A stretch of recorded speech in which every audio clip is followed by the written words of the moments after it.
Hello, I'm Divya Gopalan. Now, HSBC's Navigator is in its third year. It surveyed more than 2,600 businesses across 14 markets in May. And this year, the survey looked into business leaders' actions to weather the COVID-19 crisis and how they're responding to and shaping the new normal to seize emerging opportunities. Now, in the HSBC Navigator series, I'll be speaking to Stuart Tate. He's the Regional Head of Commercial Banking in Asia Pacific for HSBC. And he'll be discussing the survey findings and the Resilience Report 2020, in particular, the findings across businesses in Asia Pacific. Now, Stuart, we know one of the key outliers in the survey for Asia Pacific was preparedness and resilience of Asian businesses. And when we compare to the rest of the world, how ready were Asian businesses really in the face of the pandemic? Well, Asian businesses were remarkably prepared, especially compared to the rest of the world. The report shows that 55% of Asian companies felt that they were adequately, sufficiently prepared for the crisis that hit in such a sudden and surprising way. And that's actually 17 percentage points higher than companies that were surveyed in other parts of the world. So that's really good news for the global economy, because Asia has been the engine for economic growth globally. And I think it's a really good sign for the global economy, because Asian companies are obviously going to be better prepared as well for the recovery phase as and when that comes.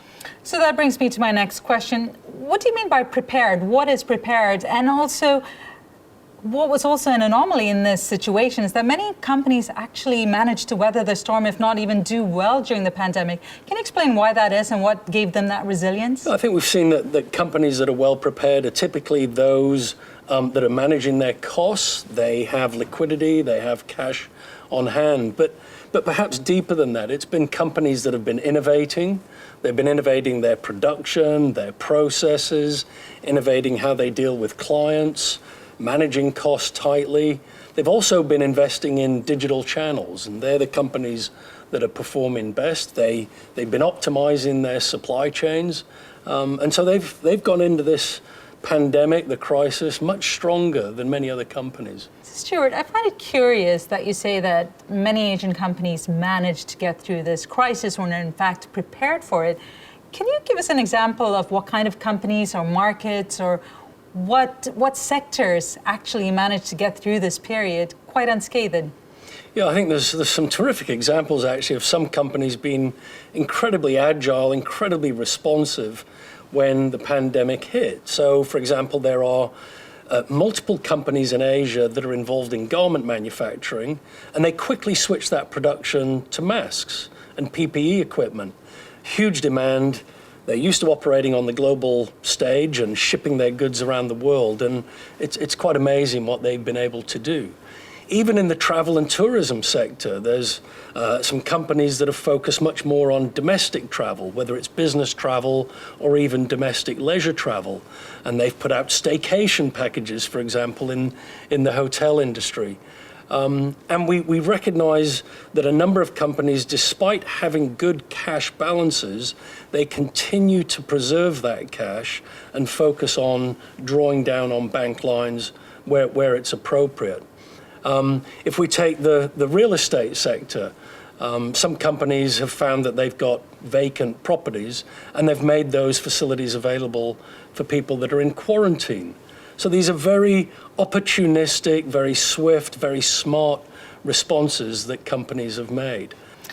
As the saying goes, if it were that easy, everyone would be doing it. So what would be stopping many of these companies, or the companies that didn't quite do so well, from having that resilience? Well, the top three characteristics that have come out from the Navigator survey, from the customers that were questioned in terms of being prepared, are agility. So these are the companies that had optionality. They had choice in how they sourced their products, where they sold. Also companies that were client-centric. They know their market, they know their customers, and they positioned well for that. And also companies that are aware of some of the macro factors, and when this began to strike, they had their antenna up and they were able to respond quickly. I think in Asia, some of the challenges that people have found, according to the survey, have been access to working capital and affordable working capital to have strong cash flow, and some concerns around, again, some of the wider factors out there in the marketplace. And that's quite different from other parts of the world, because companies in other parts of the world, the barriers that they see to being resilient during the pandemic have been more around some of the cultural factors. And this is in terms of how to keep employee morale high, and how to prepare employees for the recovery and the new ways of working. One of the things that caught my eye in this report is the phrase in there that says business failures rates spike in the recovery phase. Why is that, and what does that mean, and what are businesses, or what can business do to counter that? Well, it might be particularly true on this occasion. Obviously, economies move in cycles, and many of us have seen past downturns. I think what's different this time is the level of government support, financial support that's being given to companies across the world and across the different industry sectors. So that means that companies have been able to have access to funding, to cash, they've been able to furlough workers. As and when some of those programs cease, then we may see some companies entering a more difficult phase.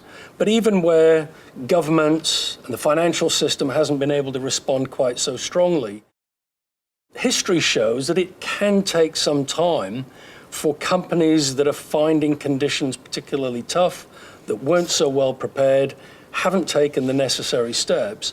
It can take quite some time for the company to begin to face real trouble with their buyers, with their suppliers, and then eventually fail. So I don't think anybody should be drawing any quick conclusions on the impact of the pandemic at this stage on the performance of companies.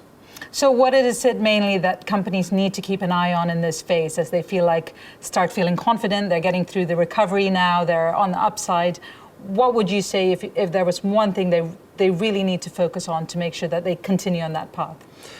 I think it would be to manage costs, manage those costs very tightly, maintain adequate liquidity, cash to be able to meet the needs. And the third longer term aspect that I would highlight is digitization. I mean, it's making a phenomenal difference. And again, we can see companies that are already taking advantage of digital channels and operating in that way, coming through these challenges much more strongly. So Stuart, one of the concerns about resilience, and you talk about Asia being able to maintain production in a certain way, but the rest of the world has been struggling. And so is this the end of globalization? No, it's not. And we've seen commentary from people saying that, it is the end of globalization. What we see is some slowing in the progress of globalization. And that's very different from the end of globalization. And actually, it's quite marginal so far, the slowing pace of globalization. But I think what's particularly important here in Asia is just how strong the Asian market is. I mean, this is a terrific market for people that are selling goods to consumers, services to consumers. We have a rapidly growing middle income group of people across the region. They are still buying, and companies that are focused on this market are doing particularly well. So what you're saying is you see Asia leading the recovery, and do you think the rest of the world can piggyback on that? I think they can. I mean, Asian companies, as we talked about earlier, were well positioned going into this crisis. We think they're going to be well positioned as we recover from the crisis. Now, Asian consumers are going to be quite conservative. They may not be spending at the levels they were before, so the recovery may be quite gradual, but we believe it's going to be there.